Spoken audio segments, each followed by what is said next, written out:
Some people just don't get it when I tell them that systemic racism and environmental destruction are linked, but both have roots in the horrors of slavery and the British Empire. Lives were ruined, resources were stolen, and racist ideas were used to justify it. And it's not ended. People of colour from London to Lagos are still paying the price. It's air pollution hitting people of colour harder in the UK. It's Indigenous peoples across the world who come second to our need for oil and palm oil. It's communities who are left dealing with the waste we dump back on their shores. This is the story powerful people and corporations don't want you to know about. You won't have learned in school that systemic racism, the British Empire and climate change are all linked. And you won't find the media talking about how it plays out today. But let's go back a bit. It was racism and racist practices that were used to justify environmental destruction by the British Empire in countries like Nigeria and India. When the slave trade was abolished, the British ruling class went looking for other ways to make money. As the Industrial Revolution took off in Britain, whole swathes of Nigeria were colonised by the British through the Royal Niger Company. The British were after palm oil to sell to British manufacturers, who needed it to grease their new machinery. The Royal Niger Delta Company was bought by a UK business looking for palm oil, a key ingredient in their famous Sunlight soap. And who did that company become? One of the biggest corporations in the world today, Unilever. Domestos.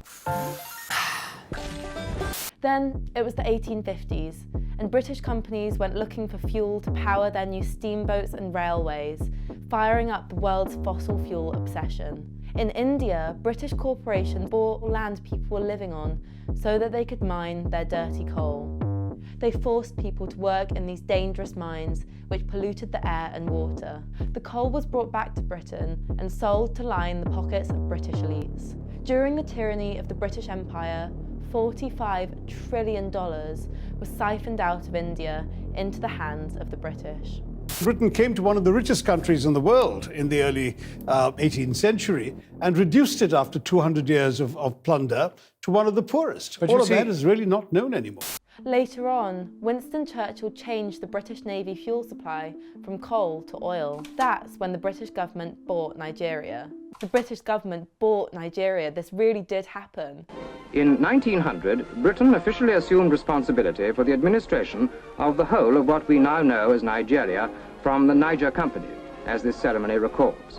This meant that they could give exclusive access to oil-rich land to British company Shell, guaranteeing a long-term supply of oil. This had a devastating impact on the local population and the environment. Shell has shamelessly raked in the profits from the Delta region of Nigeria ever since. The relentless extraction of coal and oil would land us here in 2022 in a climate and nature crisis.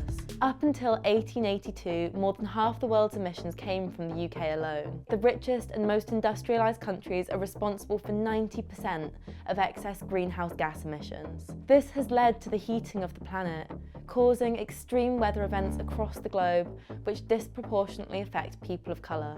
The three countries most affected by extreme weather events in 2019 were Mozambique, Zimbabwe and the Bahamas. In 2019, Mozambique was hit by two massive cyclones, causing hundreds of deaths and catastrophic damage. Yet, it contributed just 0.02% of global carbon dioxide emissions. Across India, Bangladesh and Pakistan, extreme weather events caused by climate change displaced more than 10 million people each year. My own family's village in Bangladesh has been severely affected by both flooding and drought. Not only is the extraction of resources and burning of fossil fuels leading to the destruction of people's lands and livelihoods, but racism is being used to justify it. This destructive global economic system continues to rule our lives today. Corporations continue to plunder for raw materials such as fossil fuels, palm oil, grain, soya and fish, without regard for local people.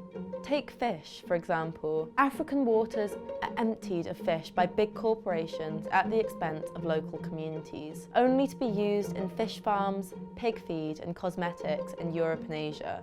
Meat and dairy production is also responsible for the deforestation of indigenous land in Brazil to grow soya for animal feed. This soya is used to feed cattle and chickens on British farms, and the profits never make it back to local indigenous people in Brazil, but go to giant agricultural businesses and UK supermarkets like Tesco. Racist ideas about indigenous people have been used to justify the theft of their land and attacks on indigenous rights.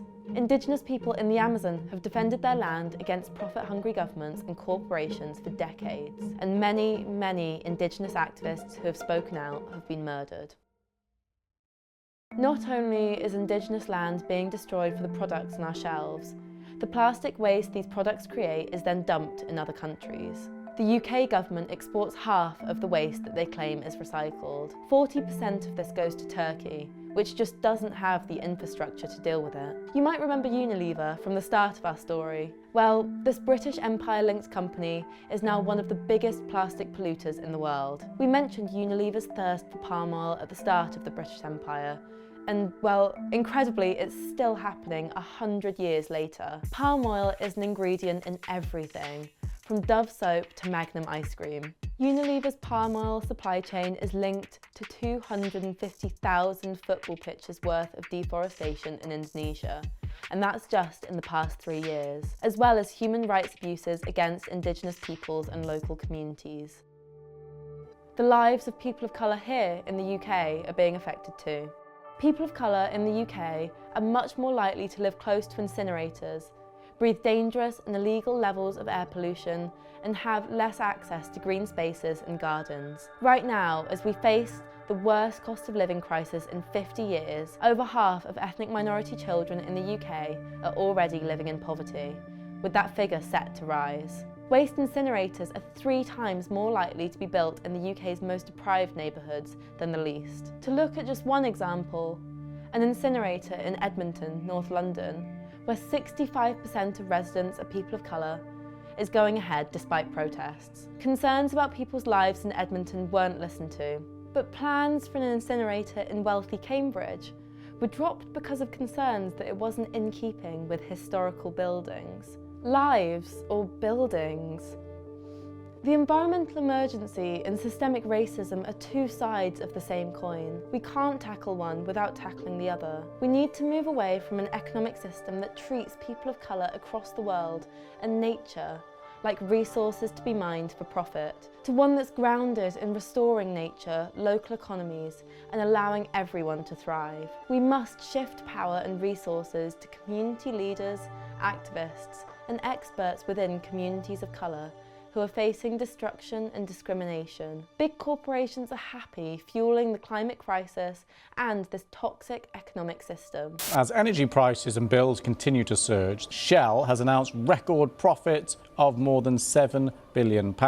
We must call out those most responsible for causing the environmental emergency. Mr Van Beurden, I just want to start by saying that you should be absolutely ashamed of yourself for the devastation that you have caused to communities all over the world. Shell has spent millions covering up the warnings from climate scientists. They want us to be divided into neat activist groups, never uniting or building enough power to actually win. And they try to distract us with their glitzy PR campaigns. They hope that we focus on our individual actions rather than centuries of exploitation. They want us to blame each other for the climate crisis. But we're determined to build a powerful, diverse movement to win a fairer world. We know the real villains are the powerful people burning and looting our planet for profit. And we know that it's only together, united, that we can defeat them.